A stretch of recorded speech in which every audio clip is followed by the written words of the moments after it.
This year the competition again achieved new highs. Our state finals were held in what are considered to be some of the leading facilities in Australia.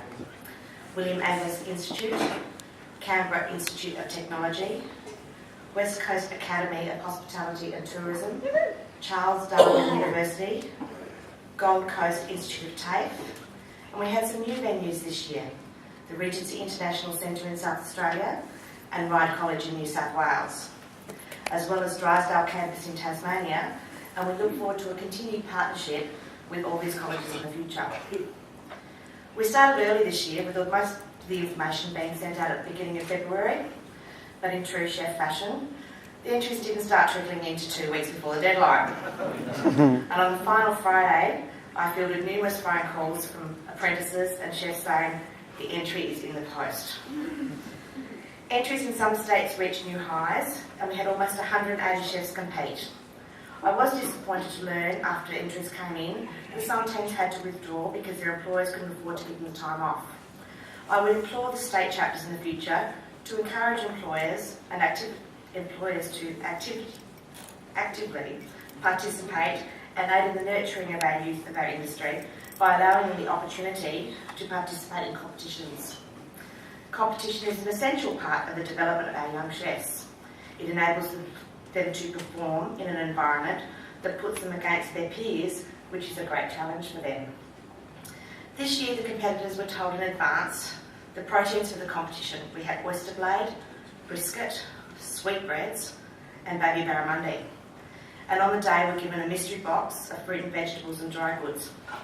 They were limited with the quantities of their milk, butter, cream and eggs, and the challenge of only 200 grams of sugar. They're still not letting me live that one down. They had about 1.5 hours to write their menus in the morning, and then they hit the kitchens for 3 hours to present a 3-course meal for 4 people. Having prior knowledge of the ingredients this year, so that they can practice before they actually get there on the day, has improved the standard of food presented all across Australia. The culmination of this event was yesterday, when 8 state teams competed at William Angus Institute in the best ever final we've ever hosted.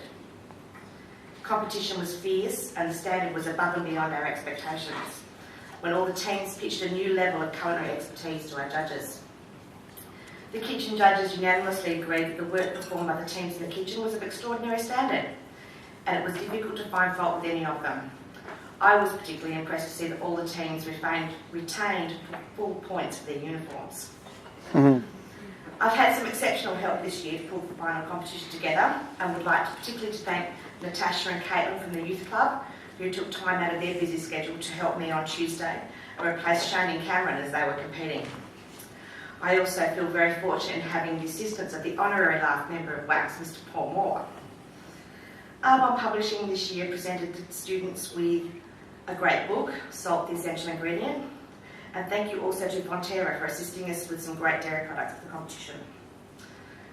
I have been lucky enough to travel the country with Pete Tapino to see all the teams in action. Pete unfortunately missed the last couple of finals and can't be with us here this evening. He sends his warmest regards to everybody and heartfelt congratulations to the winners, and he does know who they are. He has all intentions of pulling in all the favours of his own in Chicago to make your visit to his hometown truly memorable.